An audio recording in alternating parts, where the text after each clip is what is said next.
Here's Safeco Mobile app. So let's just tap get, and then you'll just use double click to install it.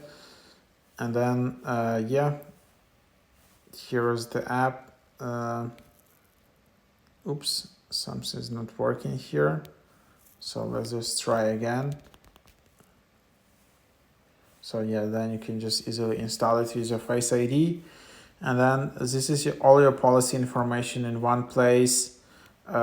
Your one-stop insurance resource. Login fast and securely with Touch ID or Face ID.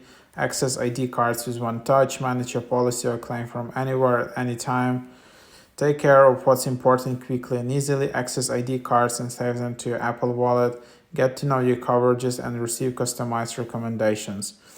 Pay your bill with credit debit cards and manage automatic payments. Easily contact your Safeco agent for assistance. So that's the app. So then you can just open it up, and then you can just log into your account. You can log into Right Track. So just continue to your account, and then you can just log in to get started. Enter activation code to Right Track.